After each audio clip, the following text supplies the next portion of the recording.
ভিতরটা কতটা নরম হয়েছে দেখুন, দেখতে কতটা সুন্দর লাগছে। আর এই মিষ্টিগুলো খেতেও কিন্তু দারুণ লাগে। নমস্কার বন্ধুরা, পিউ রান্নাঘরে আপনাদেরকে আরও একটা নতুন রেসিপিতে স্বাগত জানাই। আজকে আমি আপনার সাথে কাঁচা চাল দিয়ে দারুণ একটা মিষ্টি বানিয়ে দেখাবো। এই মিষ্টিটা বানানো যেমন সহজ, খেতেও কিন্তু দারুণ লাগে।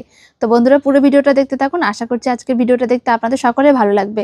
আর আমার চ্যানেলে যদি নতুন বন্ধু হয়ে থাকেন, অবশ্যই আমাদের চ্যানেলটিকে সাবস্ক্রাইব করে এবং আমাদের ফেসবুক পেজটিকে ফলো করে আমাদের পাশে থাকবেন। আজকের এই মিষ্টিটা তৈরি করার জন্য একটা কড়াই বসিয়ে দিয়েছি। এবারে কড়াই দিয়ে দেবো কিছুটা লিকুইড দুধ।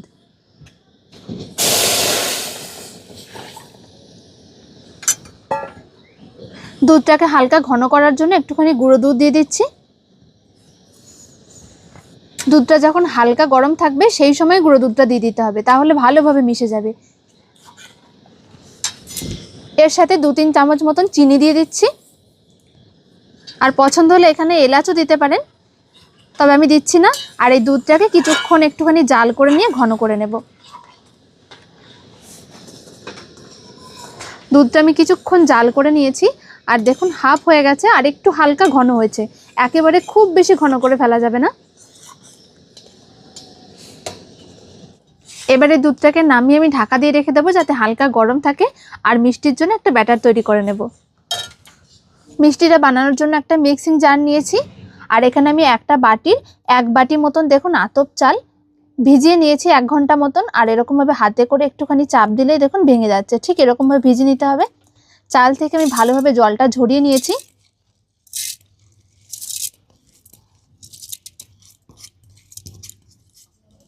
ওই বাটি মেপেই দিয়ে দেব হাফ বাটি সুজি। ওই বাটিরই 1 বাটি মেপে নারকেল কোড়া দিয়ে দিচ্ছি। খুব সামান্য পরিমাণে একটু লবণ দিয়ে দিচ্ছি, তাহলে মিষ্টিটা ব্যালেন্স হবে। আর এখানে দিয়ে দিচ্ছি একটুখানি টক দই। যে বাটি মেপে আমি সুজি নিয়েছি ঠিক সেই বাটি মেপেই হাফ বাটি টক দই দিয়ে দিচ্ছি।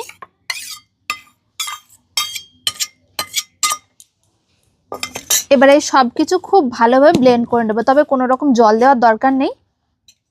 সব কিছু আমি খুব ভালো করে ব্লেন্ড করে নিয়েছি। এবার এটাকে আমি সেট করে নেব।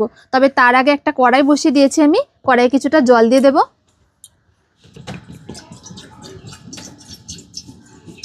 খুব বেশি পরিমাণে জল দেওয়া যাবে না। জলটা এমনভাবে দিতে হবে যাতে এরকম ধরনের একটা স্ট্যান্ড ভালোভাবে ডুবে যায়। দেখুন আরেকটু বাকি রয়েছে, তাই আরেকটু সামান্য পরিমাণে দিয়ে দিচ্ছি। এবার আমি জলটা ঢাকা দিয়ে দিচ্ছি একটুখানি গরম হয়ে যাওয়ার জন্য। এদিকে জলটা গরম হতে থাক। আর মিষ্টিটা সেট করার জন্য আমি এরকম একটা কেক প্যান নিয়েছি। যদি এরকম কেক প্যান বাড়িতে না থাকে, তাহলে আপনারা যে কোনো স্টিলের কিংবা অ্যালুমিনিয়ামের পাত্রেতেও করে নিতে পারেন। ব্যাটারটা দেখুন খুব সুন্দরভাবে রেডি করে নিয়েছি আমি এখানে। আর আমি এখানে কিছুটা পরিমাণে ইনো দেব।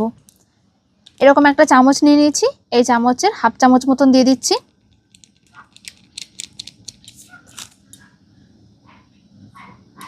এবারে ভালো করে মিশিয়ে নেব।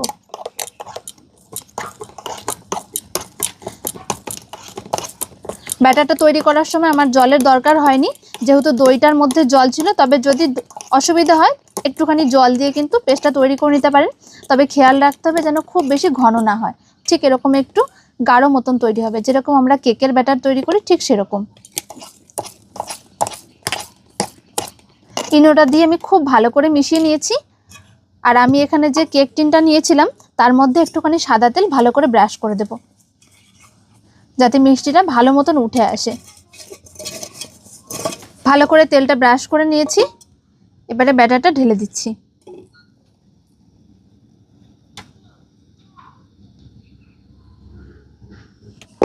এইভাবে একটুখানি ঠুকে নিচ্ছি যাতে ভিতর থেকে বাতাসটা বেরিয়ে যায়। এদিকে জলটাও হালকা গরম হয়ে গেছে। এবারে সাবধানে এরকমভাবে বাটিটা বসিয়ে দিতে হবে। ঢাকনা দিয়ে দিচ্ছি 10 মিনিটের জন্য। এরকমভাবে 10 মিনিট মতন মিডিয়াম আঁচে জাল করে নেব। তো 10 মিনিট পর আপনাদের দেখাচ্ছি মিষ্টিটা কতটা হলো। 10 মিনিট মতন আমি জাল করে নিয়েছি। এবার একটু দেখে নেব মিষ্টিটা কতটা হয়েছে। 10 মিনিট মতন জাল দিয়ে নিয়েছি। আর দেখুন মিষ্টিটা ফুলে কতটা মোটা হয়ে গেছে। একটা টুথপিক নিয়েছি, একটু দেখে নেব। দেখুন টুথপিকটা মোটামুটি পরিষ্কার, তার মানে এটা প্রায় হয়ে গেছে। এবার এটাকে আমি নামিয়ে ঠান্ডা করে নেব। মিষ্টিটা আমি মোটামুটি ঠান্ডা করে নিয়েছি। আর এগুলো দেখুন খুব সুন্দরভাবে কিন্তু গাটা ছেড়ে বেরিয়ে আসবে। এটা ডিমোল্ড করতেও কোনো সমস্যা হবে না।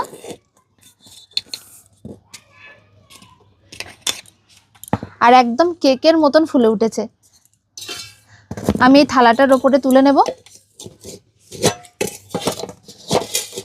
ঠিক এরকম ভাবে উল্টে দেওয়ার পরে এইভাবে করে একটু ঘা দিতে হবে। এরকম ভাবে একটুখানি চাপ দিলেই দেখবেন ভালোভাবে বেরিয়ে আসছে। এই দেখুন কতটা সুন্দর হয়েছে, একদম সাদা ধপধপে, কতটা সুন্দর লাগছে দেখুন দেখতে। আর এই সাইডগুলো দেখুন কতটা সুন্দরভাবে জালিদার হয়েছে। এবারে চাকু দিয়ে আমি পিস পিস করে কেটে নিচ্ছি। ছোট বড় যেরকম ইচ্ছা মাপ করে কেটে নিতে পারেন। আর কাটার সময় দেখুন চাকুটা কতটা বসে যাচ্ছে, এত সুন্দর স্পঞ্জি হয়েছে।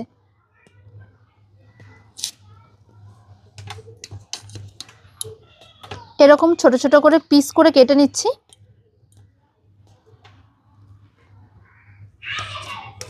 পুরো মিষ্টিটা আমি দেখুন পিস পিস করে কেটে নিয়েছি। আর এদিকে আমি যে দুধটা জাল করে রেখেছিলাম ঘন করে, এবারে সেই দুধটা এর ওপর থেকে অল্প অল্প করে দিয়ে দেব। এরকম ভাবে দিলেই দেখবেন খুব সুন্দরভাবে টেনে যাচ্ছে। তবে দুধটা যদি খুব বেশি ঘন হয়ে যায় তাহলে কিন্তু একটু টানতে অসুবিধা হবে।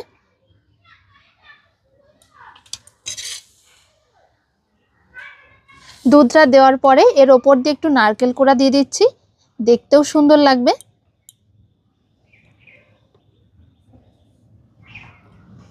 মিষ্টিটা আমি পুরোপুরি রেডি করে নিয়েছি, দেখুন দেখতে কতটা সুন্দর লাগছে। আর একটা মিষ্টি এক পিস আপনাদের তুলেও দেখাচ্ছি, দেখুন ভিতরটা কতটা নরম হয়েছে, কত সুন্দর নরম হয়েছে। আর এই মিষ্টিগুলো খেতেও কিন্তু দারুণ লাগে। তো বন্ধুরা, আশা করছি এরকম একটা সহজ মিষ্টির রেসিপি আপনাদের সকলে ভালো লেগেছে। ভালো লাগলে অবশ্যই একবার হলো বাড়িতে বানিয়ে দেখুন, খেতে দারুণ লাগে। আর এরকম যদি নতুন নতুন রেসিপি দেখতে চান তাহলে অবশ্যই আমাদের চ্যানেলটাকে সাবস্ক্রাইব করে আমাদের পাশে থাকবেন। দেখা হচ্ছে পরের ভিডিওতে। সকলে ভালো থাকবেন, ধন্যবাদ।